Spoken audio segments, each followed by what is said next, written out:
हाँ तो बच्चों, जैसा कि आप जान चुके होंगे कि हम लोगों ने क्वेश्चन नंबर 10 तक एक पूरी सीरीज पढ़ ली थी और ये चैप्टर नंबर 9 क्लास 10th की मैथ्स है। और आप जानते हैं इसका एक लेक्चर आपको जो पूरी अच्छी तरह बेसिक से लेकर एडवांस तक पढ़ाया गया था और एक एक करके क्वेश्चन आराम आराम करके मैंने आपको पढ़ाए थे समझा करके।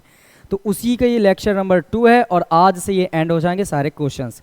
और यहाँ पर आपको क्वेश्चन नंबर 11 से पढ़ना है। तो जैसा कि आपको मैंने बताया होगा, ये एक टॉपर्स सीरीज करके चल रही है जहाँ पर बच्चों को पूरा फोकस किया जाएगा कि अच्छे से अच्छे मार्क्स कैसे आएंगे। 95 प्लस 99 से लेकर 100 तक नंबर कैसे लाने हैं, आपको उसके लिए ये टॉपर सीरीज दी जा रही है मैथमेटिक्स पे। अगर आपको चाहिए कि नहीं साइंस भी पढ़नी है तो आप टॉपिक बताइए, आपको साइंस का वो टॉपिक भी पढ़ाया जाएगा। तो आप क्या करें, अगर आप इस चैनल पर नए हैं तो एक बार सब्सक्राइब ज़रूर कर लीजिएगा ताकि हर नोटिफिकेशन आप तक सबसे पहले पहुंचे और आप सबसे अच्छे बन के तैयार होगे। जैसा कि टॉपर सीरीज़ है तो मेरे यहाँ से पढ़ने वाले बच्चे टॉपर्स बन के निकले, ये मैं उम्मीद करता हूँ। आप इसके लिए फोकसित रहिए और मन लगाकर पढ़िए। तो मैं बिना टाइम बर्बाद किए हुए, जैसा आपको पता है ये प्लेटफॉर्म केवल ऐसा है जहाँ पर टाइम की बर्बादी नहीं करनी है आपको। केवल और केवल पॉइंट टू पॉइंट आने के बाद सीधे पढ़ाया जाता है। एक बार शुरू होने के बाद सीधे लास्ट में फिर 1 मिनट के लिए बात करेंगे, तब तक कोई बातचीत नहीं। तो यहाँ पर हम क्वेश्चन नंबर 11 से स्टार्ट कर रहे हैं। क्वेश्चन नंबर 11 में आप ढंग से पढ़ते जाइए, मेरा वसूल है पढ़ाने का और आप जानकार भी हैं कि आपको एक एक करके मन लगाकर पढ़ते जाना है सही से क्वेश्चन को। कह रहे हैं एक नहर के तट पर एक टीवी टावर ऊर्ध्वाधर खड़ा है। समझ लीजिए एक नहर है और उस पर एक टीवी टावर खड़ा है। तो यहाँ से अगर मैं बात करूँ तो एक नहर है, मान लो ये नहर बनाई मैंने, ये नहर है और नहर है मान लो कि ये यहाँ पर पानी भरा हुआ है। ठीक है, मैं थोड़ा सा ऐसे कर दे रहा हूँ, आप समझ लीजिएगा कि ये पानी वाली है चीज़ें, समझ आएंगे। यहाँ पानी भरा है और नहर के कहाँ लिखा है टावर, ऊर्ध्वाधर टावर खड़ा है तो एक तट पर। तो ये यहाँ पर मैं एक टावर खड़ा कर देता हूँ, ये रहा एक टावर, ये बन गया टावर। ये नदी है या नहर है, एक इधर देखो ज़मीन होती है एक इधर भी ज़मीन होती है, तो एक ये तट हो गया एक ये तट। तो एक किनारे पर क्या खड़ा है टीवी टावर। आगे बढ़ते हैं, कह रहे टावर के ठीक सामने, टावर के ठीक सामने तट के एक अन्य बिंदु से दूसरे तट पर, दूसरे तट पर, दूसरा तट मतलब इधर, पहला तट उधर तो दूसरा इधर। तो अब यहाँ की बात हो गई तो दूसरा तट की बात हुई, तो यहाँ पर एक पॉइंट ऑब्जर्व करो, यहाँ पर एक पॉइंट है दूसरे तट के एक अन्य बिंदु से, तो दूसरा तट ये और यहाँ एक बिंदु हो गया। ठीक है, आगे बढ़ते हैं। अन्य बिंदु से टावर के शिखर का उन्नयन कोण 60 अंश है। कहाँ का, जो अन्य बिंदु उसके उस बिंदु से टावर के शिखर मतलब ऊंचाई वाला पॉइंट, तो टावर का शिखर ये है और ये बिंदु है, तो यहाँ से इसका जो एंगल है वो है 60 अंश। ये जो एंगल है वो है 60 अंश। ये मैं समझ के चल रहा हूँ कि आपको ये बेहतरीन तरीके से समझ आ रहा होगा। अगर कुछ भी नहीं आता ना, बिल्कुल एक बार फोकसित रहिए, हर एक चीज़ आपको समझ आएगी। यहाँ पर आगे समझते हैं फिर। कह रहे हैं इसी तट पर मतलब इधर की ही ओर बिंदु से 20 मीटर दूर, इससे 20 मीटर दूर, तो इससे 20 मीटर दूर मतलब थोड़ा सा और आगे बढ़ते हैं। ये लो, मान लो यहाँ से यहाँ तक की जो डिस्टेंस है वो है 20 मीटर।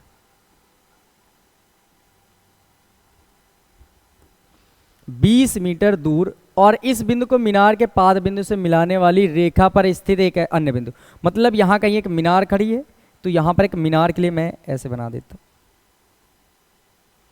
ये लो मीनार खड़ी है और इस बिंदु को इसके मीनार के पाद बिंदु से, पाद बिंदु का मतलब निचले वाले बिंदु, तो यहाँ से मिला रहा है कोई एक बिंदु, ये वाले बिंदु से 20 मीटर दूरी पर एक अन्य बिंदु है, ये वाला बिंदु जो मीनार के पाद बिंदु को मिल रहा है। देखो ये लिखा ना,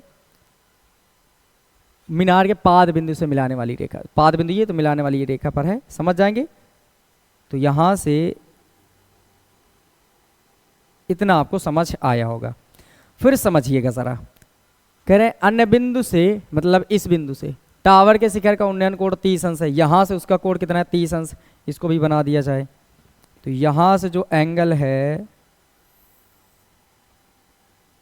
वो है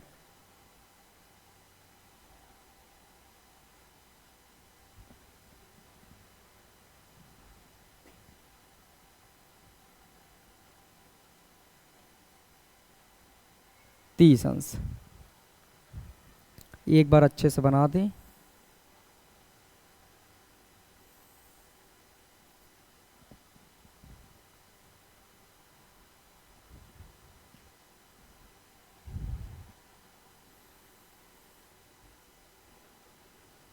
इसका जो एंगल है वो है 30 अंश। अब ये समझ आ गया होगा आसानी से।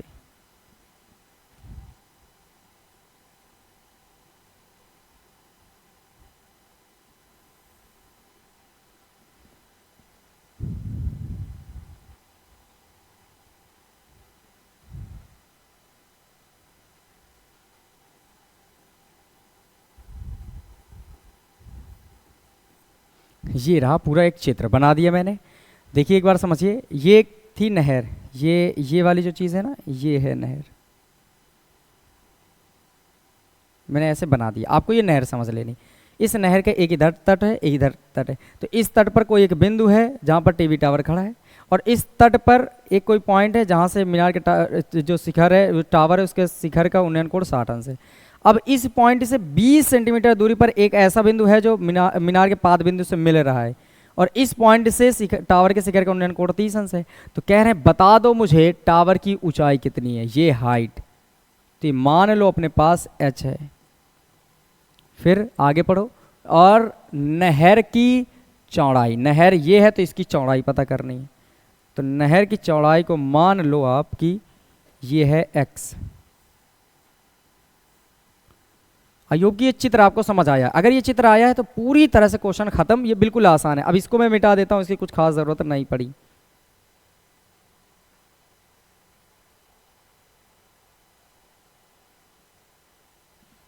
सुने जरा, तो हम लोग लिखते हैं त्रिभुज। त्रिभुज के नाम दे देते हैं यहाँ पर, अच्छा रहेगा कि नाम दिया जाए। इस पॉइंट का नाम ए दे देते हैं, इस पॉइंट का नाम बी, इसका नाम सी, और इसका नाम डी।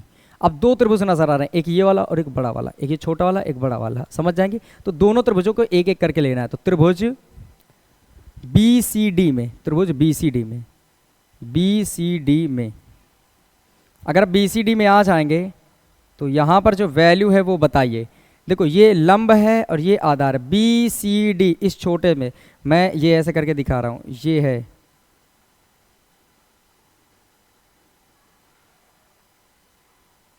और ये वाइट वाला जो मैंने ऐसे डिजाइन करके बनाई, इस त्रिभुज में रहना। तो ये हो गया लंब h है और ये आधार x है। लंब और आधार के बीच संबंध कौन बताता है? tan theta. मैंने समझाया था ऐसे करके, एक L A L K K A, ये लंब, ये आधार, ये लंब और ये कर्ण। लंब, आधार और कर्ण के बीच संबंध में त्रिकोणमितीय फलनों से रिलेशन बताया था, sine theta, cos theta, tan theta. देखो ये लंब है त्रिभुज का और ये आधार है। ये तो मैं मानता हूं ना कि लंब का आधार पता होगा। अगर ये ऐसे त्रिभुज है तो ये चीज लंब होती है, ये आधार, और ये होती है कर्ण। ये लंब को L से, आधार को A से, कर्ण को K से। अब समझ जाइए, साइन थीटा पूछा जाए तो लंब बटे कर्ण, कॉस आधार बटे कर्ण, tan थीटा लंब बटे आधार। ये होते हैं फॉर्मूले। अब सोचो त्रिभुज में जो आपको पता है उन्हीं से फॉर्मूला निकालना। जैसे ये लंब है और ये आधार, तो लंब और आधार के बीच संबंध कौन बता रहा है? ये लंब और आधार, tan। तो यहाँ पर tan थीटा का फॉर्मूला लगेगा। तो tan थीटा बराबर लंब बटे आधार, tan। बताइए त्रिभुज BCD में, BCD में थीटा की वैल्यू कितनी है? 60 अंश। लंब की वैल्यू कितनी बता दीजिए? h। आधार की वैल्यू है x, ये है आधार x। समझ आ रहा होगा? यहाँ पर समझिए tan 60 अंश का मान होता है √3, उधर है h बटे में x, ये x बटे में इधर आ गया तो गुणे में, तो √3x उधर बचेगा h। तो ये समझ आइए h का मान है जो वो √3x के बराबर है। यहाँ से इस चीज़ को मैं अभी बंद करता हूँ, इसकी ज़रूरत पड़ेगी आपको। अब आ जाइए दूसरे त्रिभुज में चलते हैं। अब ये बड़ा सा त्रिभुज देखना जिसमें मैं कुछ कलर चेंज करके बना रहा हूँ, इससे कर देता हूँ। ध्यान से समझिए, ये त्रिभुज देखना है आपको जिसमें ये वाले कलर से मैं रंग रहा हूँ, इसको ध्यान से देखते जाइए। ये है वो त्रिभुज, ये त्रिभुज दिखा जिसे बैगनी रंग से रंगा, ये पूरा बड़ा सा इस त्रिभुज को देखो। तो इसका नाम क्या होगा? ACD। तो त्रिभुज लिखो, त्रिभुज ACD में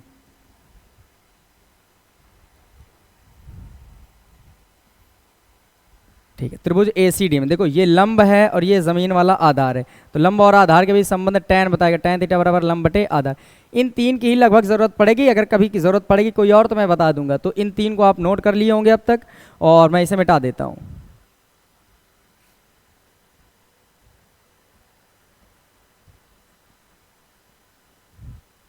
ठीक, देखिए यहां से tan थीटा बराबर लंब बटे आधार, tan थीटा इस बार ACD में कितना है, ACD में एंगल है 30, तो यहाँ पर आ जाएगा 30। लंब का जो मान है वो है h। आधार कितना है बस ये बताओ, देखो आधार A से C तक जाएंगे, जमीन वाला आधार A से C तक, तो इतना 20 और इतना x, तो 20 और x जोड़ दो कितना हो जाएगा 20 प्लस x, तो यहाँ पर जो वैल्यू आ जाएगी वो 20 प्लस x आ जाएगी। tan 30 अंश का मान 1/√3 होता है, उधर है h बटे में 20 प्लस x। देखो ये tan 30 अंश का मान 1/√3, ये आपको याद होगा, ये मैं ऐसा उम्मीद करता हूँ क्योंकि आप मेहनती हैं तो आप याद किए ज़रूर होंगे। तो यहाँ से ये बटे में इधर आके गुणे में ये इधर चला गया, तिर्यक गुणा करो, इसका इधर इसका इधर, तो 20 प्लस x का गुणा जब 1 में करोगे तो 20 प्लस x ही रहेगा। अब √3 का जब h में करोगे तो √3h आ जाएगा। तो यहाँ से 20 प्लस x, इधर लिखो √3 गुणे h की वैल्यू कितनी √3x, h का मान कितना है √3x, तो ये वैल्यू यहाँ रख दो तो √3x। समझ आया होगा, ये √3 अपनी जगह में, h की वैल्यू यहाँ से ली गई है, ये वाली रख दी गई है, तो ये 20 प्लस x है, और √3 का √3 में तो केवल 3 आगे है x, तो बताओ ये 20 प्लस x है और ये √3 है, √3 ये केवल 3 है। अच्छा बताओ यहाँ समझना, मैंने लिखा ये 3x, ये प्लस का x उधर जाएगा तो बोलो माइनस का। अब ये बताओ 3x में से 1x घटा दो कि कितने x बचेंगे 2x। अब 2 से इसको काट लोगे तो x की वैल्यू कितनी आ जाएगी बताइए, यहीं से लिख देता हूँ मैं। 2 से काटो, 2 धाम के 20, तो x की बराबर 10, x बराबर 10 मीटर। ये वैल्यू निकल आई x की जिसकी हमें ज़रूरत थी। तो x क्या है बताओ, नहर की चौड़ाई है, तो नहर की चौड़ाई तो आपको मिल गई। और दूसरी बात क्या थी, टावर की ऊंचाई h निकालना है, तो हम क्या लिखेंगे, इसको इक्वेशन फर्स्ट मान लो, लिखेंगे समीकरण 1 में x का मान रखने पर रखिए तो h बराबर कितना है √3x, h बराबर √3x, तो h बराबर √3, x की वैल्यू कितनी आई है बोलिए 10। अब गुणा कर दो तो कितना आ जाएगा 10 √3 मीटर। आई होप कि ये पूरी तरह से आपको समझ आया होगा क्वेश्चन। पहले x निकाल लेना है, फिर समीकरण 1 से बात करेंगे, तो h बराबर √3x है, तो x की वैल्यू 10 रखेंगे, 10 √3 मीटर बन जाएगा। ये है टावर की ऊंचाई, लिख लेना। अतः टावर की ऊंचाई बराबर 10 √3 मीटर, नहर की चौड़ाई बराबर 10 मीटर। तो ये इस तरह से क्वेश्चन आसानी से आपको समझ आया होगा। इसका स्क्रीनशॉट लो, फिर हम नेक्स्ट क्वेश्चन में बढ़ जाएं जल्दी से। ठीक, नेक्स्ट क्वेश्चन, क्वेश्चन नंबर 12 में चलते हैं, ढूंढते हैं पहले तो 12 है कहाँ।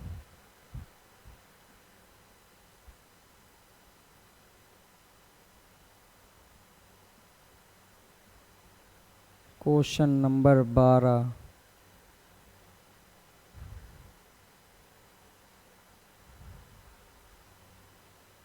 मिल गया।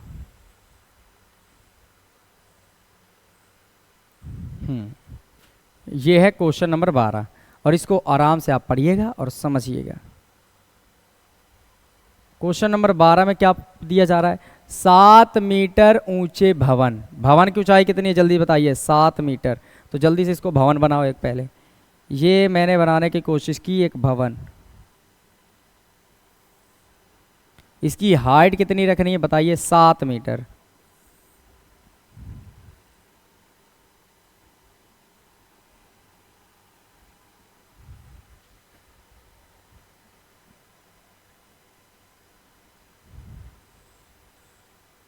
अच्छा बताइए, ये भवन के पाद बिंदु है निचले सिरे, इसकी हाइट कितनी रखनी है आपको 7 मीटर। इधर से इतनी है 7 मीटर, तो इधर भी 7 मीटर ही होगी। ये 7 तो ये भी 7, ठीक है समझ गए होंगे। आगे बढ़ते हैं, फिर कह रहे हैं 7 मीटर ऊंचे भवन के शिखर से केबल टावर के शिखर का उन्नयन कोण। केबल टावर की बात हो रही है, जो अपने घरों के आसपास खंभे गड़े होते हैं लाइट वाले, उन्हें कहते हैं केबल टावर। तो बताओ खंभा तो ज़मीन पे ही गड़ा होता है, तो मान लो ये जैसे ये घर है और ये जस्ट बगल में आपके खंभा गड़ा है, तो यहाँ से मान लो मैं एक खंभा बना रहा हूँ, ये बना पूरा एक खंभा।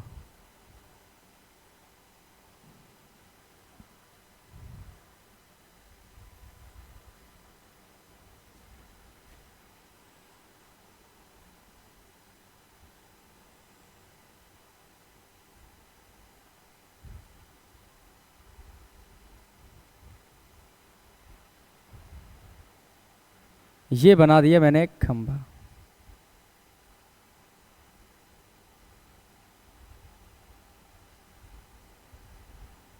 एरो मत बनाना, ये मैं केवल समझाने के लिए थोड़ा सा बना रहा हूँ। आपको एग्ज़ाम में एरो बनाने की कोई ज़रूरत नहीं है। ये खंभा मैंने बना दिया। ये है भवन, भवन का शिखर ये है, खंभे का शिखर ये है, वो सॉरी हाँ खंभे का या कह सकते हो टावर का। अब क्या कहा जा रहा था, भवन के शिखर से, शिखर का मतलब ये केबल टावर के शिखर का उन्नयन कोण, केबल टावर के शिखर का उन्नयन कोण। तो केबल टावर का शिखर ये है, भवन का शिखर ये, तो इसका जो उन्नयन कोण है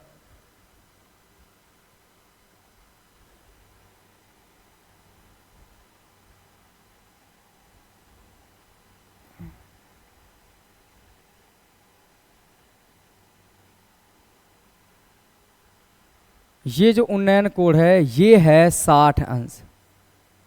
ये एंगल मिल गया हमें 60 अंश, यहाँ से इसका जो एंगल है वो 60 अंश है। समझ गए? आगे बढ़ते हैं। कह रहे हैं और इसके पाद का औनमन, पाद मतलब ये होता है निचला सिरा, तो ये खंभे के ही पाद बिंदु की बात हो रही, तो ये खंभे का पाद बिंदु ये है केबल टावर के, इसके पाद बिंदु शिखर से ही देखना, भवन के शिखर से खंभे का पाद बिंदु जो हाँ है टावर का, उसके पाद बिंदु का औनमन कोण, कौन सा कोण, औनमन कोण 45 है। तो यहाँ से जो एंगल आएगा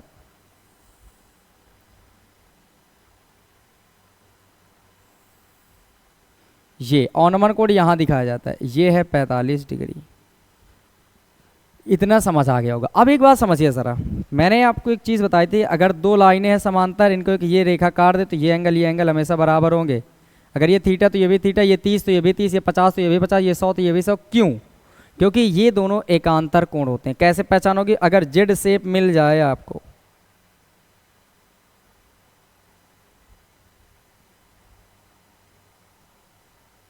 अगर जेड शेप मिल रही है तो इधर इधर के एंगल बराबर होंगे। तो इसको देखो, ये वाइट वाले देखो और ये रेड वाला देखो, ये वाइट वाला देखो, तो ये जेड है तो ये 45, तो ये भी कितना होगा 45। बस ये सिखाना था आपको। ये बन के त्रिभुज तैयार हो गया। अब बस इसमें नाम दे दो, नाम A B C D E बन के तैयार। अब आपको यहाँ पर समझना चाहिए, ये जो खंभा है ना, इतना पता है, इतना 7 मीटर, इसके ऊपर नहीं पता तो इसकी वैल्यू h मान लीजिए। यहाँ से यहाँ तक की h हाइट है और नीचे की हाइट तो पता ही है 7, भवन के ऊंचाई के बराबर इतना है। अब ये वैल्यू आपको नहीं पता, इसकी वैल्यू कुछ मान ही लीजिए। तो इसकी वैल्यू मैं मान लेता हूँ x।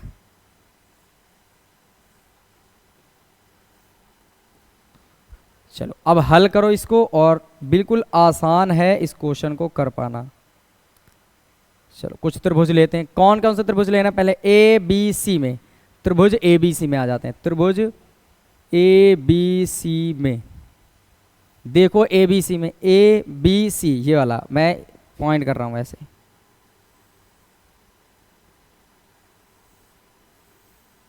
इस त्रिभुज में रहना है, इस वाले पे। तो बताओ इसमें ये हो जाएगा लंब और ये हो जाएगा आधार, ये लंब और ये आधार, और लंब और आधार में संबंध बताता है tan थीटा। तो tan थीटा का फॉर्मूला लगा लो, tan थीटा बराबर लंब बटे आधार। तो tan थीटा बराबर लंब की वैल्यू कितनी बता दो, 7। थीटा की वैल्यू भी पता है आपको, थीटा का मान कितना है 45 डिग्री। लंब की वैल्यू कितनी है बोलिए, 7 है। आधार कहाँ होता है? ज़मीन की तरफ, ये है x। तो ये tan 45 अंश का मान 1, उधर 7 बटे x, ये बटे में इधर आएगा गुणे में, x का गुणा 1 में करोगे तो x, उधर कितना है 7। ये x की वैल्यू आपको पता चल गई कि x का मान जो है वो है 7 मीटर। अब मीटर में चल रहा है तो 7 मीटर लिख लेना, आप समझ जाएंगे। x की वैल्यू जो आ गई वो 7 मीटर है। फिर आगे बढ़ते हैं। अब कौन सा त्रिभुज देखेंगे हम लोग, देखो जिसमें मैं मार्क कर रहा हूँ उसको ध्यान से समझिएगा। ये और ये ऊपर देख रहे होंगे, ये जो कलर मैंने किया इस वाले पे रहना है, ऊपर वाले पे।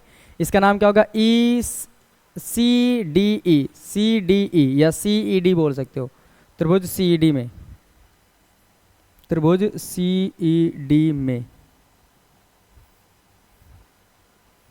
tan थीटा का फॉर्मूला इसमें भी लग जाएगा, क्योंकि ये लंब है और ये आधार है, यहाँ से यहाँ तक आधार माना जाएगा, इस जगह से इतना। और इसकी वैल्यू अगर नीचे x है तो ऊपर भी कितनी होगी, बोलिए x ही होगी, और जितनी ये है उतनी ऊपर मानी जाएगी।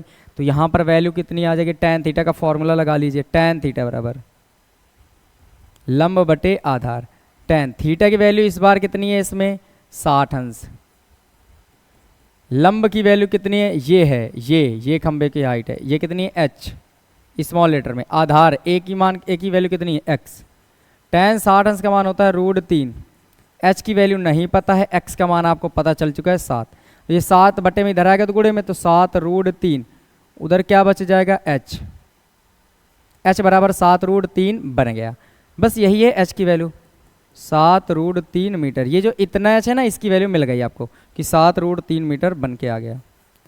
अब समझिए ज़रा, ये वैल्यू और ये वैल्यू जोड़ देंगे तो पूरा येलो वाला पूरा खंभा इतना था, तो 7 में से अगर ये h का जोड़ दें मान तो पूरा खंभे की ऊंचाई मिल जाएगी, टावर की ऊंचाई। लिखते हैं अतः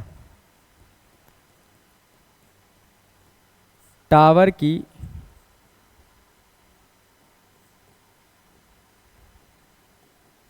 कुल ऊंचाई, कैपिटल H मान के इसको चलते हैं हम लोग, कैपिटल H बराबर स्मॉल लेटर में h ये वाला और प्लस का ये 7। तो बताइए कैपिटल H का मान कितना आ जाएगा, h की वैल्यू कितनी है 7√3 और प्लस का 7। दोनों में से देखोगे ये कितना है, बता दीजिए एक बार। कैपिटल H का मान है 7√3 प्लस 7, तो h बराबर 7 दोनों में कॉमन नज़र आ रहा हो तो कॉमन कर लो, उससे बचेगा √3। इसे जब पूरा कॉमन हो गया तो 1, और यही है वो आंसर। आई होप कि ये समझ आ गया होगा आसानी से। इतने मीटर ये समझ आया। तो बता दो केबल टावर की ऊंचाई कितनी है, 7 ब्रैकेट में √3 प्लस 1 मीटर। आई होप कि आसानी से ये क्वेश्चन समझ आ रहे हैं। तो मन लगा कर पढ़ते रहिए, नोट्स बनाते रहिए, जो भी चीज़ें आपको जैसा भी है पर आप रेगुलर पढ़ते रहिए। ठीक है, नेक्स्ट क्वेश्चन पे बढ़ते हैं, स्क्रीनशॉट ले सकते हो। अब क्वेश्चन नंबर हम लोग पढ़ेंगे 13वां। ढूंढो पहले 13वां है कहाँ। Question number 13, question number 13।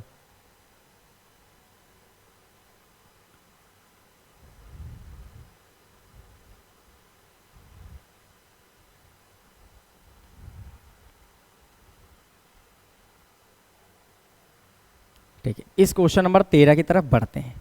और देखो क्वेश्चन नंबर 13 एक अच्छा क्वेश्चन है, ये कई बार आ चुका है, अनसॉल्व पेपर में भी है।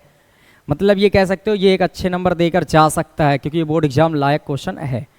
समझिए, कह रहे हैं समुद्र तल से 75 मीटर, समुद्र तल से 75 मीटर ऊंची लाइट हाउस के शिखर से। समुद्र तल का मतलब एक जमीन का सिरा मान सकते हो आप।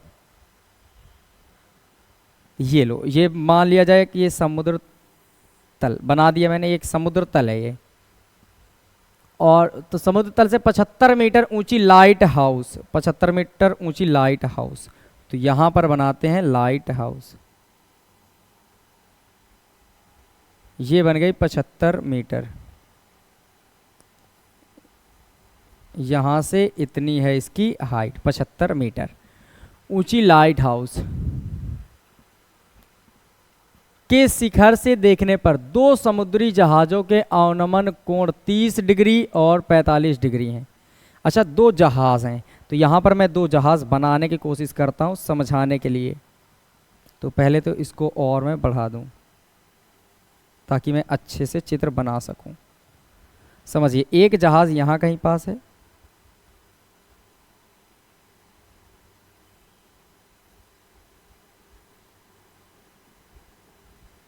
और एक जहाज यहाँ कहीं पास है।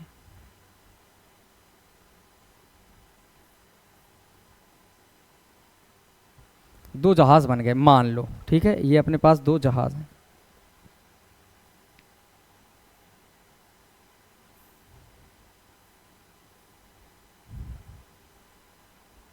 दो जहाज हैं। अब दोनों जहाज़ों के लिए कुछ बताया गया है, उसको ध्यान से समझिएगा।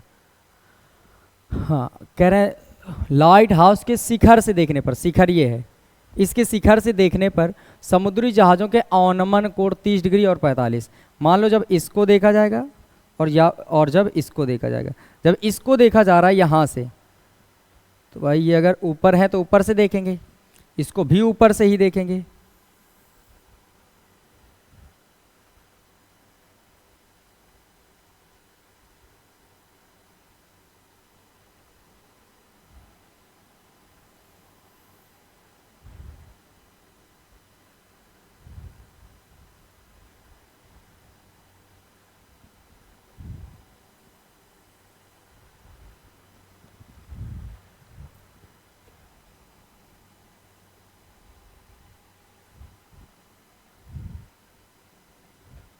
ये लो बना दिया गया।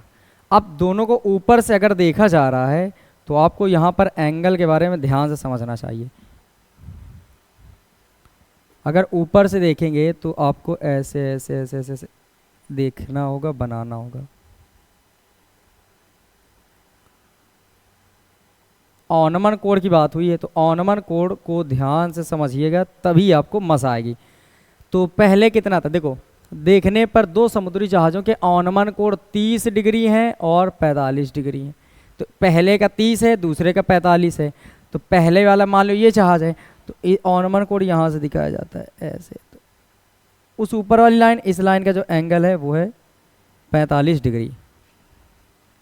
अगर वो 45 है तो मैं ये कह सकता हूँ कि यहाँ जो एंगल ये बन रहा होगा ये भी 45 होगा, क्योंकि ये ऊपर वाली लाइन और इसको टच कर रही, तो ये एंगल भी कितना होगा 45।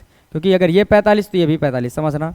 अगर ये 30 तो ये भी 30, जेड वाला, तो ये जेड बन रहा है, देखो यहाँ से ऐसे ऐसे ऐसे बन रहा है, तो ये 45 तो ये भी 45। ठीक, आगे बढ़ो, आगे समझना ज़रा। आगे इसका जो एंगल है ये वाला इतना, ये जो है 30 डिग्री है, सॉरी उल्टा लिख दिया मैंने, ये वाला 30 था और ये वाला 45। तो मैं अब इसको मिटाना, तो थोड़ा सा मिटाता हूँ मैं। ठीक है, चलो मिट गया, अच्छा है। यहाँ पर समझ जाइए जल्दी से, ये जो है 30 डिग्री है, तो यहाँ पर भी कितना हो जाएगा 30 डिग्री, और ये जो है वो है 45, ये वाला है 45, तो ये भी कितना हो जाएगा 45, ये कितना हो जाएगा 45, और ये वाला कितना है 30। ये समझ आया होगा आपको, ठीक है। देखो इस लाइन से टच कर रहा है 45, तो इस लाइन से टच वाला 45, इस लाइन को टच कर रहा है ये वाली तो 30, तो ये वाला भी 30। अब बस इसके नाम दे दो जल्दी से और तुरंत हल करना शुरू कर दिया जाएगा। अब बिल्कुल आसान है, नाम दो A B C D, और क्वेश्चन में पढ़ लो क्या कहा है। यदि लाइट हाउस के एक ही और जहाज, एक जहाज दूसरे जहाज के ठीक पीछे, तो एक जहाज उसके जस्ट पीछे दूसरा जहाज है हो, तो दो जहाज़ों के बीच की दूरी ज्ञात कीजिए। जहाज़ों के बीच की दूरी कहाँ है वो आपको समझना बहुत ज़रूरी है। जहाज़ों के बीच की दूरी के लिए कौन सा रंग ले लें, ये वाला। सुनो, ये है, देखो एक जहाज़ यहाँ है, एक जहाज़ यहाँ, ये पॉइंट है। ये डिस्टेंस आपको कवर करनी, बतानी है A से B तक कितनी। तो मान लो ये मैंने माना x है, कितनी है x, तो जो बच रही है उधर की उसको भी तो कुछ मान लेना चाहिए।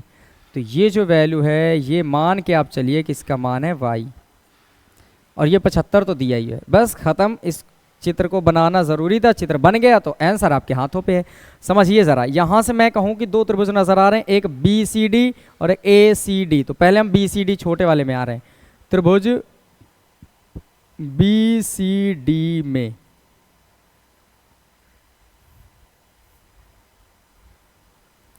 tan थीटा का फॉर्मूला लगेगा। क्यों? क्योंकि लंब बटे आधार की कंडीशन चल रही है बार बार।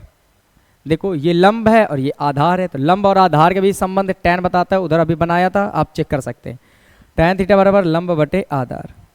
टेन। थीटा की वैल्यू कितनी है, बी सी डी में देखना, बी सी डी इस वाले में एंगल है 30, तो यहाँ पर आ जाएगा 30। लंब की वैल्यू है 75, आधार की वैल्यू है y, तो ये बन गया y। टेन 30 अंश का मान 1/√3, उधर कितना है 75 और बटे में y। यहाँ पर तिर्यक गुणा करना ना भूलिएगा। देखिए ये इधर जाएगा और ये वाला इधर आएगा, तो बताओ जल्दी से क्या बन के तैयार होगा। यहाँ पर अगर मैं बात करता हूँ,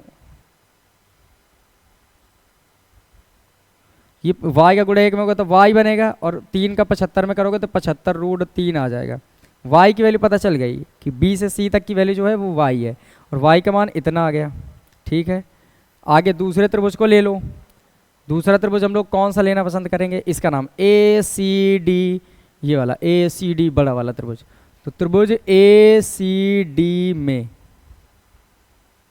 अगर ए सी डी में आ गए तो बताइए फिर से tan थीटा का ही फॉर्मूला लग जाएगा, क्योंकि लंब और आधार, लंब और आधार इन्हीं दोनों में संबंध निकालना है। तो tan बताता है वो, तो tan थीटा बराबर लंब बटे आधार। tan थीटा की वैल्यू इस बार कितनी है, बोलिए 45 अंश है। देखो ये 45 है। लंब की वैल्यू तो सेम है, वही है 75। आधार की वैल्यू देखो यहां से यहां तक जाना, तो x इतना y इतना, तो जोड़ दो कितनी, x plus Y, x plus Y. यहाँ पर tan 45 अंश का मान 1 हो जाएगा, उधर 75 बटे में x प्लस वाई।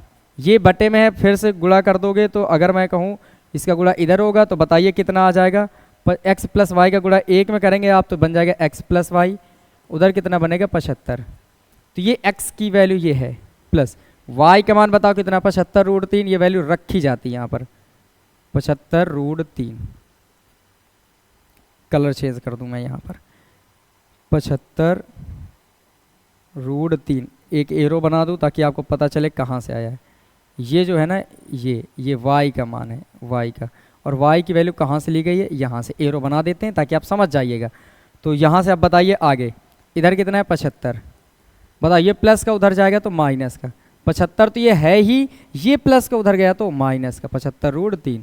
बताओ यहाँ से 75 दोनों में नजर आ रहा है तो आप 75 कर लीजिएगा कॉमन, इसे पूरा कॉमन तो 1, इससे कुछ नहीं कॉमन तो √3, तो ये बन के आ जाए, कोई 75 बाहर तो √3, ये बन जाएगा आंसर आपका।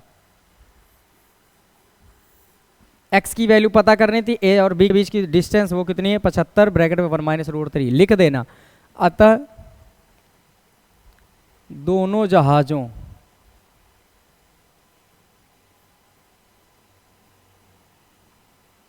के बीच की दूरी बराबर 75 ब्रैकेट में 1 माइनस √3 मीटर है आंसर। आई होप कि ये क्वेश्चन भी आपको आसानी से समझ आए। इसमें चित्र का खेल है, देखो अगर चित्र आपको अच्छे से समझ आने लगेंगे तो आप क्वेश्चन बाखूबी कर पाएंगे। इसका स्क्रीनशॉट लो, फिर नेक्स्ट क्वेश्चन में बढ़ा जाता है। ठीक, नेक्स्ट क्वेश्चन, क्वेश्चन नंबर 14 ढूंढा जाए पहले तो, है कहाँ 14, मिल ही गया। चलो बहुत ही आसान है, ये आसान रहा इस बार। इस क्वेश्चन में लेकिन ठीक है फिर भी मैं बना दूंगा, लेकिन इसमें क्या है कि एक चित्र था, वो चित्र शायद नहीं है, इसमें लिखा भी था, ये देखो आकृति है, ये कुछ थी पर यहाँ पर चित्र दिख नहीं रहा है, तो मैं कोशिश करूँगा फिर भी बनाने की, आप समझ जाइएगा। तो देखते हैं, शुरू करते हैं हम।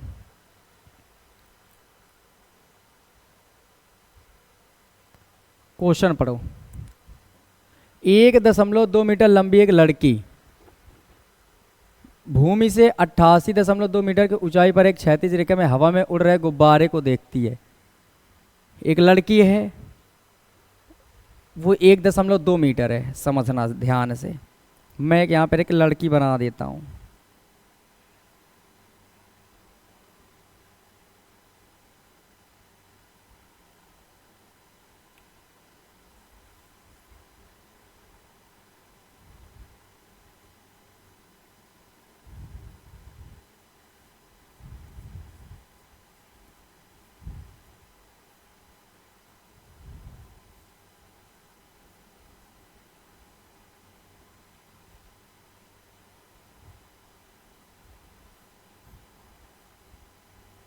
ये एक लड़की मैंने बना दी, ठीक है। अब समझना, ये लड़की जो है, इसकी जो हाइट दी गई है वो 1.2 मीटर है।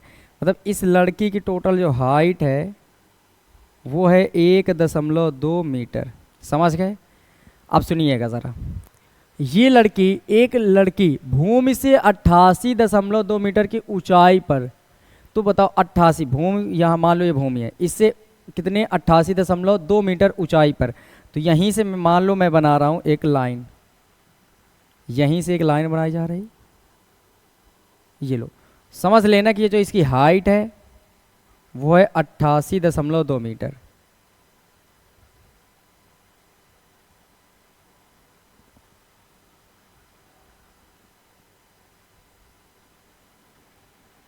दो मीटर, और यहाँ पर एक गुब्बारा उड़ रहा है, तो चलो गुब्बारा बनाने की कोशिश की जाए।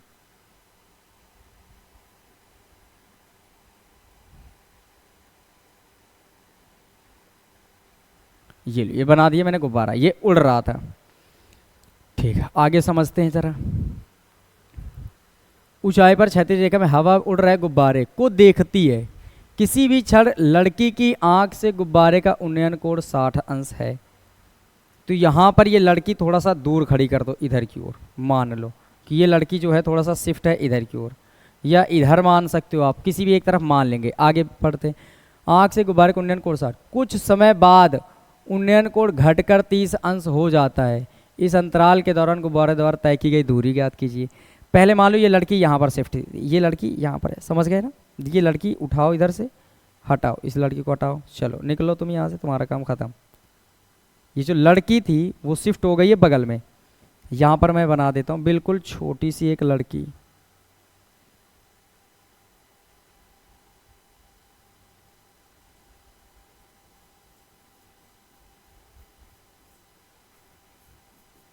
ये अब इसने देखा इसको किसी क्षण, और इस लड़की की हाइट कितनी थी, ये ज़मीन से उड़ रहा था, इस लड़की की जो अपनी हाइट थी वो 1.2 मीटर थी। यहाँ से यहाँ तक की हाइट कितनी थी, 1.2 मीटर। ठीक है, सुनिए ज़रा, इसने देखा, अब लड़की की आंख सही देखती तो मान लो इसके सामने से मैं ऐसे एक लाइन खींच रहा हूँ, ये लो ऐसे खींच दिया। इसने देखा कि इसका एंगल गुब्बारे का किसी क्षण, जब ये देख रही थी उस समय जो एंगल था किसी क्षण गुब्बारे की, ये देखो लड़की की आंख से गुब्बारे का उन्नयन कोण 60, तो इसके जो गुब्बारे का उन्नयन कोण था वो था 60।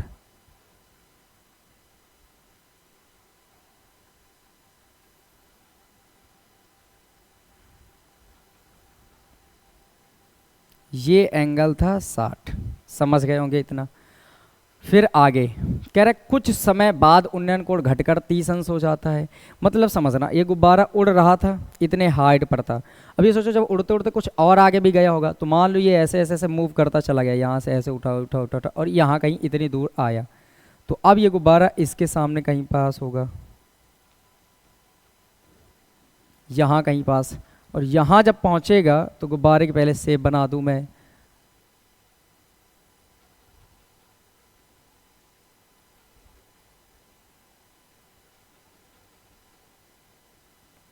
ये लो। जब इस समय ये गुब्बारा वहां पहुंच गया, इस हालात पर यह बताया गया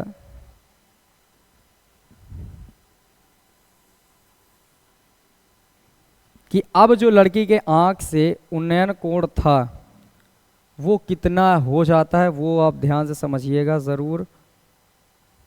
हाँ देखिए, जो अब लड़की के आंख से जो इसका उन्नयन कोण था वो कितना रह जाता है बता दीजिए, 30 अंश। तो यहाँ से कलर कौन सा है चेंज कर दूं मैं, रेड कर दूं, रेड कर दूं, ये लो। अब जो आंख से उन्नयन कोण है इसको ये मैं 30 कर देता हूँ। कितना कर देता हूँ, 30 अंश। बस ये दो स्थितियाँ थी और यहाँ से चीज़ें क्लियर हो जाती हैं। इसको मैं वाइट वाइट कर देता हूँ, ये लो।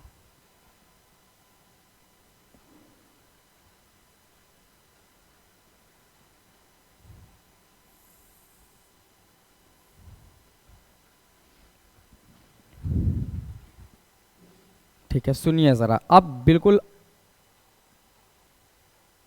फोकस करिए बोर्ड की तरफ और ध्यान से समझिए। अब मैं इसे एक जल्दी जल्दी जल्दी करके बता देता हूँ। देखो, एक समय था, एक लड़की थी, उसकी हाइट 1.2 मीटर थी, ठीक है। उसने ये देखा कि जमीन से 88.2 मीटर की, जमीन से 88.2 मीटर की ऊंचाई पर एक गुब्बारा उड़ रहा था, और जब वो उड़ रहा है तो उसकी आंख से जो उन्नयन कोण बन रहा था वो 60 डिग्री का बन रहा था इस समय। फिर ऐसे देखती कि वो धीरे धीरे उन्नयन, जब गुब्बारा दूर गया होगा कुछ समय बाद, तो वो उन्नयन कोण घटकर 30 रह जाता है। तो कुछ दूर गुब्बारा चला गया यही उड़ते हुए यहाँ, और इस समय जब देखती है तो कितने कितने का कोण बनाती है, 30 अंश का उन्नयन कोण। तो कह रहे हैं ये बता दीजिए कि इस अंतराल के दौरान गुब्बारे द्वारा तय की गई दूरी बता दो। तो गुब्बारे ने कितनी दूरी तय की गई, इस बात के बारे में आप जानकारी पाइए।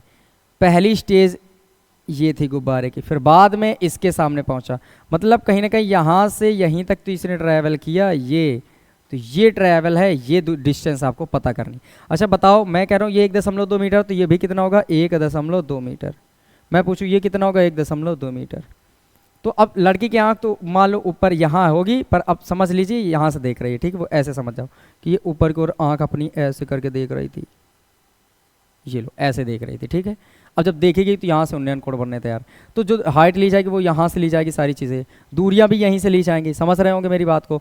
तो ये बताओ, अगर मैं कहूँ कि इतनी जो वैल्यू है ये 1.2, ये 1.2, तो ऊपर कितनी बची होगी गुब्बारे से, तो भाई 88.2 तो पूरी थी, ये थी 88.2 मीटर टोटल। तो ये वाली हाइट कितनी बची होगी, अगर मैं येलो वाली की बात करता हूँ तो ये बचेगी अपने पास 87,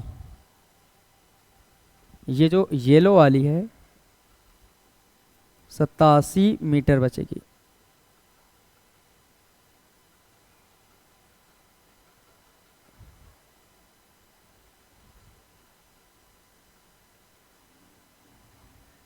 सत्तासी मीटर, ये भी कितनी बचेगी, 87 मीटर। ये हाइट में बना दे रहा हूँ, यहाँ से यहाँ तक की बात हो रही है। नीचे वाला, अच्छा बताओ 88.2 में 1.2 घटा दोगे ना, ये पूरी है हाइट यहाँ से इतनी, और ये येलो वाली जो 87 आई है वो कहाँ से कहाँ तक आई है, वो केवल यहाँ से यहाँ तक आई है, समझ गए। तो ये 88.2 में से 1.2 घटा तो ऊपर 87 बचेगा। बस अब इसी चीज़ को ध्यान में रखते हुए अब एक एक चीज़ करके मैं चित्र अच्छे से समझाता चलूँगा, और जो चित्र मैं दिखाऊँ उनको ध्यान से देखिएगा। दो त्रिभुज आपको नज़र आ रहे होंगे, पहला त्रिभुज देखो, ये देखना, ये जो लाइन जो मैं खींच रहा हूँ ये एक त्रिभुज बनाकर तैयार कर देती है ये। तो बताओ इस त्रिभुज का नाम तो दे ही दिया जाए, कुछ नाम दे दो। इसका नाम ए, इस पॉइंट का नाम बी, इस पॉइंट का नाम सी, इस पॉइंट का नाम डी, इस पॉइंट का नाम ई। तो अभी हम त्रिभुज में हैं ए बी ई में, ए बी ई में। तो चलो लिखते हैं त्रिभुज ए बी ई में, त्रिभुज ए बी ई में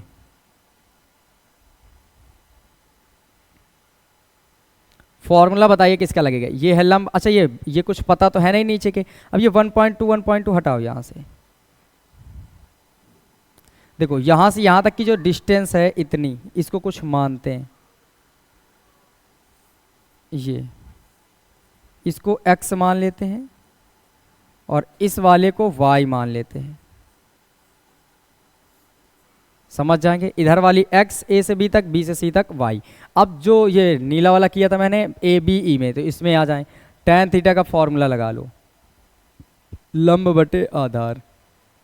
थीटा की वैल्यू इस वाले में कितनी है बोलो, 60 अंश है। ये नीले वाले पे देखना है, ये 60 अंश का। लंब की वैल्यू देखो, यहीं से देखो, ये है लंब, ये 87 लिखा है तो ये 87 हो गया। आधार की वैल्यू ज़मीन में कितना बोलो, x है, तो x लिख लो। tan 60 अंश का मान √3 होता है, उधर 87 है, बटे में x है। x इधर आ जाएगा तो √3x बनेगा, उधर बचेगा 87। इतना समझ आ गया होगा।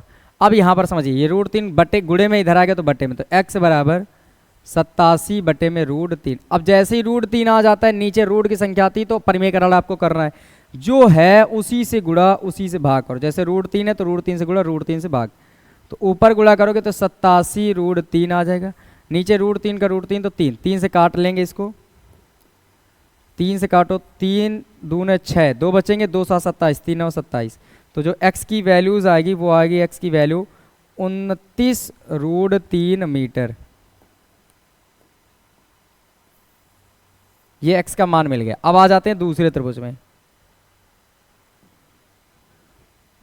त्रिभुज, देखो जिस त्रिभुज को मैं रंगीन कर रहा हूँ उसको ध्यान से देखना। रेड से कर दूं, मैं कर दूं, ग्रीन से करता हूँ, सुनिए ज़रा। अब त्रिभुज आपको देखना है, ये देखते जाएं, ये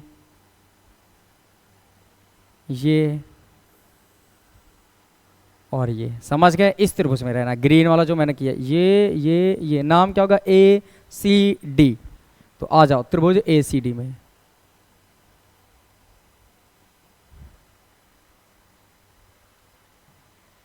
फिर से tan थीटा का फॉर्मूला लग जाएगा, लंब बटे आधार हो जाएगा।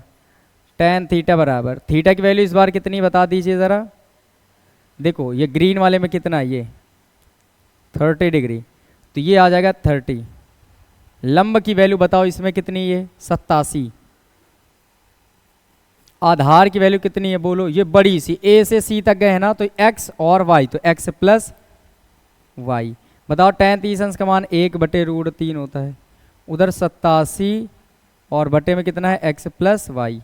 अब तिर्यक गुणा करना ना भूलिएगा, इसका गुणा इधर होगा, इसका गुणा इधर। x प्लस वाई के एक में करो तो x प्लस वाई, 87 के √3 में करो तो 87√3।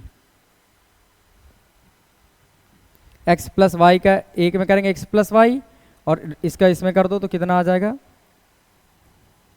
87√3।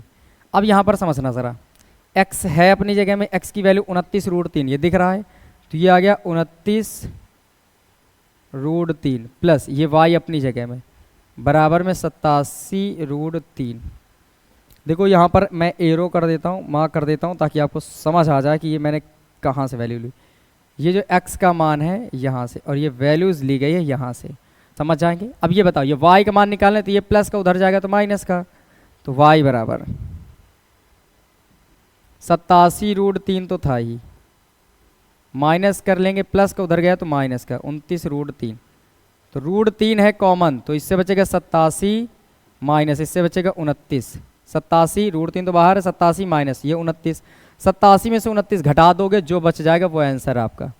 तो घटाओगे तो 17 में 9 गए 8, 7 में 2 गए 5, 58 मीटर। गुब्बारे द्वारा तय की गई दूरी कितनी है? यहाँ से यहाँ तक जाने में कितनी दूरी तय की गई? y का मान आ गया 58 मीटर। तो आई होप कि ये पूरी तरह से आपको समझ आए। सॉरी, √3 भी तो है, ये y बराबर आ जाएगा 58, और बाहर √3 है, तो y का मान आ जाएगा 58√3 मीटर। ये भी तो है ना √3, तो 58 तो यहाँ से बचा, 7 में 2 गए 5, देखो 17 में 9 गए 8, और इधर 7 बचे, 7 में 2 गए 5, 58√3, ये √3 मीटर। आई होप कि ये पूरी तरह समझ आया होगा। इसके बाद एक और क्वेश्चन है, जल्दी से स्क्रीनशॉट लीजिए, फिर मैं नेक्स्ट क्वेश्चन पे बढ़ूँ। ठीक, क्वेश्चन नंबर 15 और लास्ट।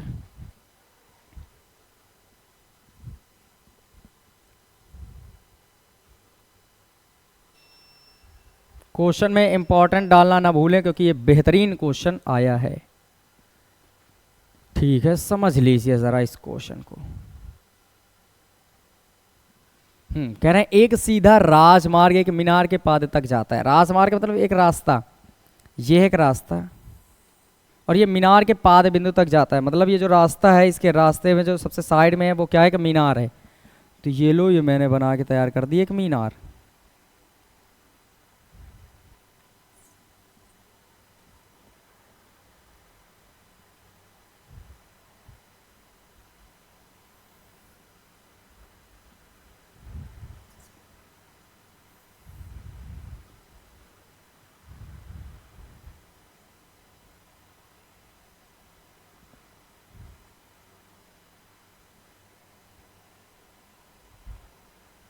ये बना दिया मैंने रास्ता और मीनार। फिर आगे पढ़ते हैं।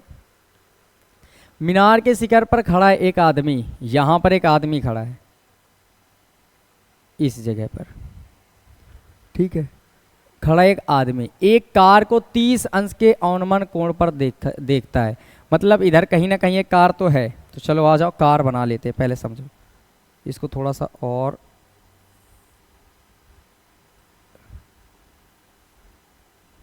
ठीक, कार बनाने की कोशिश की जाती है, कार आती नहीं बनानी, लेकिन फिर भी बनाई जाती है।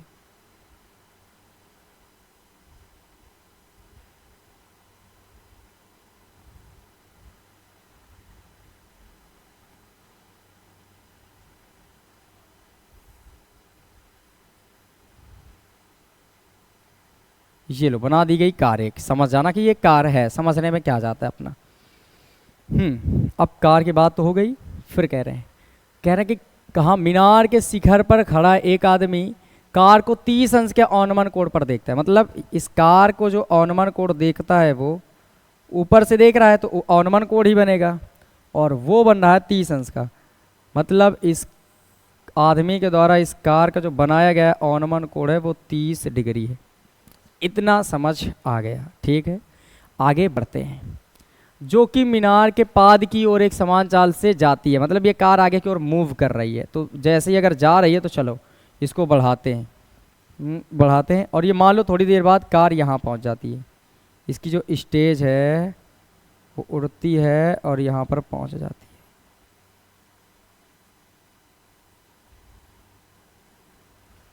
इस समय ये कार यहाँ पहुँची, और जब यहाँ पहुँच जाती है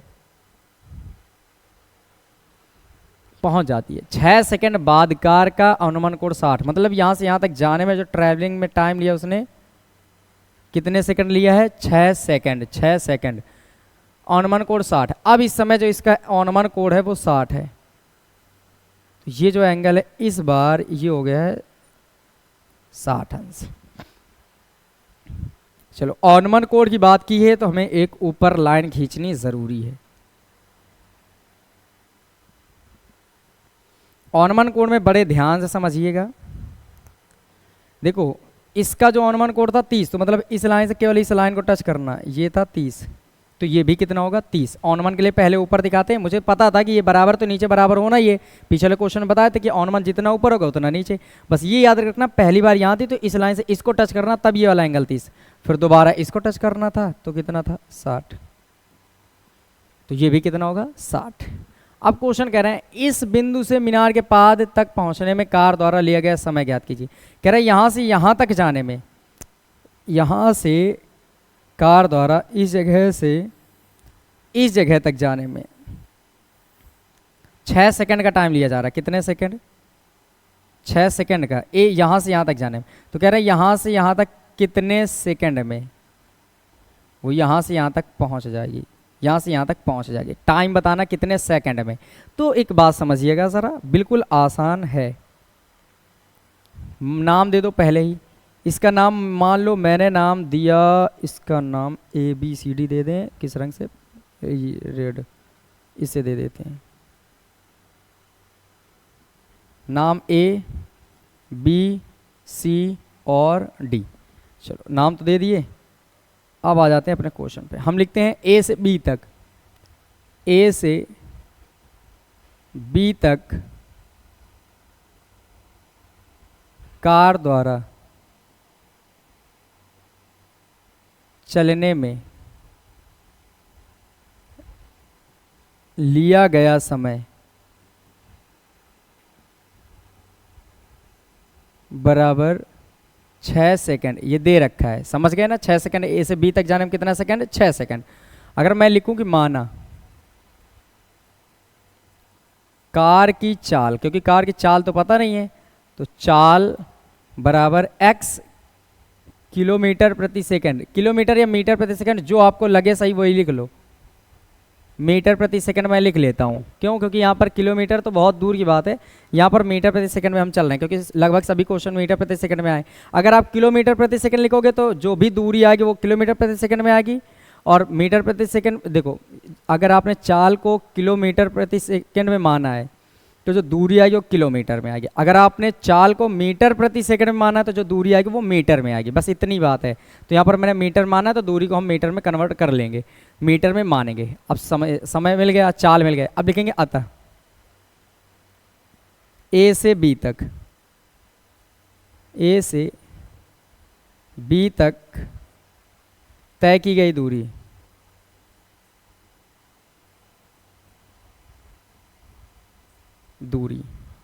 अब डिस्टेंस का फॉर्मूला क्या होता है? डिस्टेंस बराबर चाल गुणे समय होता है। याद रखिएगा इसको, दूरी बराबर चाल गुणे समय। तो डिस्टेंस D बराबर चाल, कितनी उसकी चाल है बताइए? x कितना समय लिया उसने, 6। तो बताओ डी का मान कितना आ गया, 6x। तो समझ आया, ए से बी तक की जो डिस्टेंस है वो है 6x। और यहाँ से यहाँ तक की डिस्टेंस हमें नहीं पता, तो यहाँ से यहाँ तक की डिस्टेंस को आप मान लीजिए, मान लेंगे आप, मान लीजिएगा y।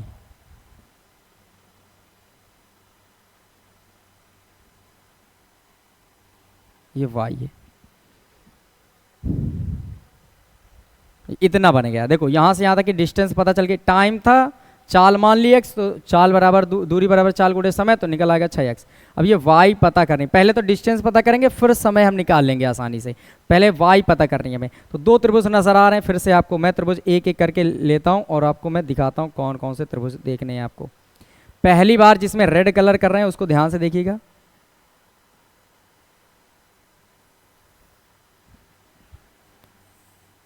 ये त्रिभुज आपको देखना है, रेड वाला, नाम क्या है, BCD। तो आ जाओ त्रिभुज BCD में, त्रिभुज BCD में फॉर्मूला कौन सा लगेगा, tan थीटा का ही। वजह लंब और आधार पता है, tan थीटा बराबर लंब बटे आधार। लंब ये पता नहीं है, पर आप मान लीजिए कि ये h है, रुको सॉरी है कुछ ऊंचाई नहीं है, तो ये h मान लो, छोड़ो कोई बात नहीं, h मान लो, यहाँ पर h मान लिया गया, तो यहाँ पर बन गया h। तो यहाँ से tan थीटा, थीटा की वैल्यू कितनी है बताओ, BCD में, BCD इसमें एंगल कितना है, 60। लंब की वैल्यू कितनी बता दीजिए, h। आधार की वैल्यू कितनी है, y। ये बन के तैयार हो गया y। अब देखो tan 60 अंश का मान पता है, √3 होता है, ये h बटे y है, तो ये y बटे में इधर जाएगा तो गुणे में, तो √3y बराबर h, इक्वेशन नंबर फर्स्ट। अब ये डिस्टेंस तो पता चली गई, मैंने इधर लिख दिया। अब इसको मैं मिटा देता हूँ क्योंकि जगह कम है, तो मुझे इसको मिटाना ही होगा। अगर आपको ज़रूरत पड़े इसको लिखने की तो आप पीछे बैक जाकर इसे लिख सकते हैं। अब सुनिए, अब कौन सा त्रिभुज लेते हैं, दूसरा त्रिभुज लेकर दिखाते हैं और इसको आपको ध्यान से समझना है कौन सा त्रिभुज है। अब त्रिभुज इसको देखो,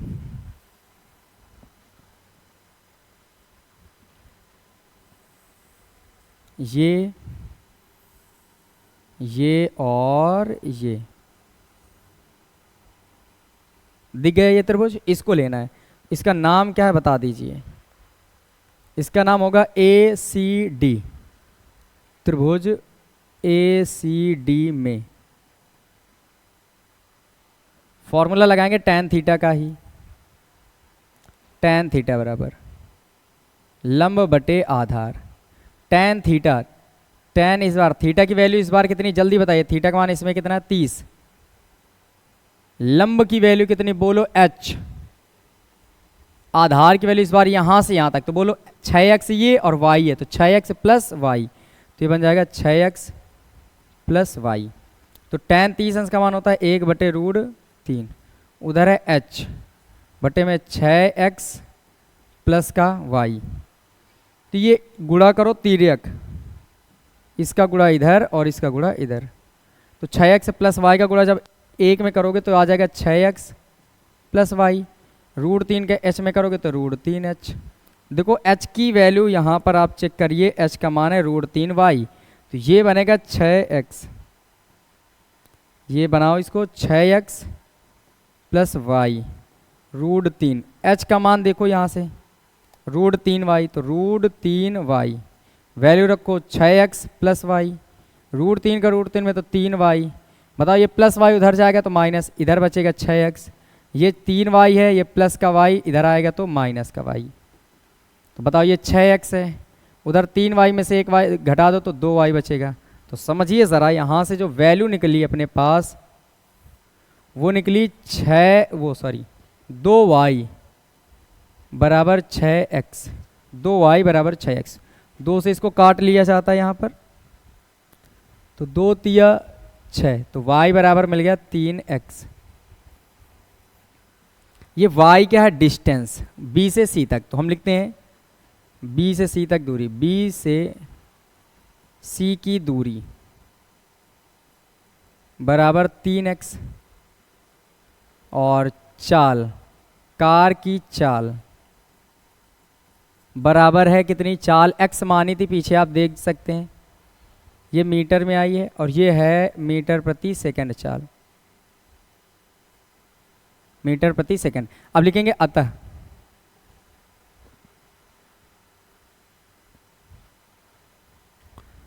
B से C तक जाने में कार द्वारा लिया गया समय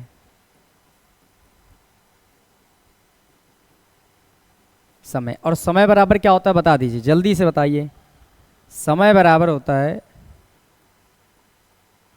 देखो चाल बराबर दूरी बटे समय होता है, दूरी बटे समय, तो ये समय बटे में इधर जाएगा तो गुणे में, तो चाल इधर आ जाएगी, तो देखो दूरी ऊपर ही रहेगा और देखो दूरी तो वहीं रहेगा, समय इधर आ गया तो चाल इधर आ जाएगा, तो बटे में आ जाएगा चाल। अब बस यहाँ पर वैल्यू पुटअप करिए और जो बन जाएगा वही आंसर, यहीं से लिख देता हूँ मैं इधर ही। तो बताओ समय को मान लो t और दूरी कितनी है, डिस्टेंस बताओ कहाँ से कहाँ तक, B से C तक, तो B से C तक की दूरी 3x। नीचे चाल, चाल इससे पहले जो मैंने ऊपर मिटाया था उसमें देखो जाके, अगर आपने नोट किया होगा या ढंग से देख लेना, हमने लिखा था कार के एक समान चाल बराबर है x, तो बटे में लिख लो x, तो ये x से ये वाला x खत्म, तो t का मान आ जाएगा 3 सेकेंड। ये बन जाएगा आंसर। मतलब ये हुआ कि B से C तक, पहले कार यहाँ से यहाँ तक जाने में 6 सेकंड ले रही थी, तो यहाँ जब B से C तक जाएगी तो कितने सेकंड में पहुँच जाएगी, 3 सेकंड में। यही इस क्वेश्चन का आंसर, लिख लेना। अतः वो B से C तक या मीनार के पाद बिंदु तक, कहाँ लिखा है, इस बिंदु से मीनार के पाद तक पहुँचने में कार द्वारा लिया गया समय बराबर 3 सेकंड है। ये आज से चैप्टर नंबर 9 पूरी तरह से ख़त्म होता है। बड़ी मेहनत के साथ आपके पास ये वीडियो प्रोवाइड किए जाते हैं और बड़ी शिद्दत के साथ, कोई भी लापरवाही नहीं बरती जाती है, केवल और केवल पढ़ाई में फोकस किया जाता है। तो ध्यान रखिए इस बात को कि आपका भी एक फ़र्ज़ बनता है कि सब्सक्राइब करना ना भूलिए। थैंक यू सो मच, फिर मिलते हैं एक नेक्स्ट वीडियो में, तब तक अपना ख्याल रखें, मेहनत करते रहिए।